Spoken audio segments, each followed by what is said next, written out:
Jerusalém, marcada pelo som incessante da chuva que caía pesadamente sobre a cidade. O barulho dos trovões ecoava pelas ruas estreitas e os ventos sopram com força, criando uma sensação de que o próprio céu estava em agonia. Pedro, o discípulo de Jesus, caminhava com passos apressados e nervosos. Seu coração estava acelerado e sua mente turvada com uma mistura de medo e confusão. Ele sabia que aquela noite era crucial, que Jesus estava em apuros e prestes a enfrentar um destino terrível.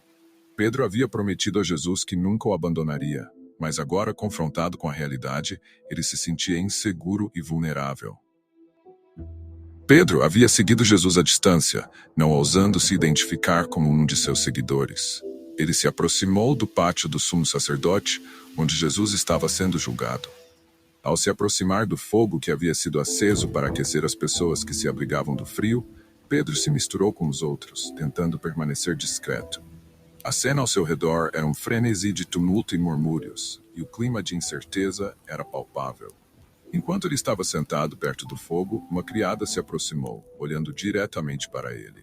Com um olhar inquisitivo, ela disse: "Este homem também estava com Jesus, o Galileu." Pedro, com o coração batendo forte, balançou a cabeça e respondeu: "Não sei do que você está falando."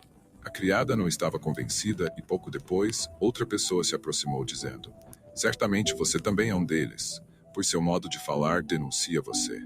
Pedro, mais perturbado agora, se afastou da mulher e insistiu: "Eu não conheço esse homem." O frio da noite parecia aumentar e o desespero de Pedro também. Ele tentou se esconder na multidão, mas o peso da situação o esmagava. Uma terceira pessoa, talvez uma testemunha do tumulto, se aproximou e afirmou: "Você é um deles, é evidente, pois seu sotaque o trai." Pedro, sentindo a pressão e a crescente agitação em seu peito, negou com uma intensidade crescente, dizendo: "Eu não sei o que você está dizendo. Eu não conheço esse homem."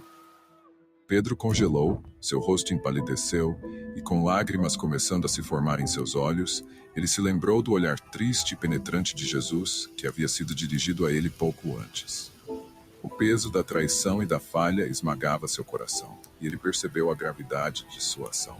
Sentindo uma dor profunda e desesperadora, Pedro se retirou para um canto sombrio, e com um grito de angústia e arrependimento, ele começou a chorar amargamente. As lágrimas de Pedro caíam incessantemente, misturadas com a chuva, enquanto ele lutava para aceitar o que havia feito.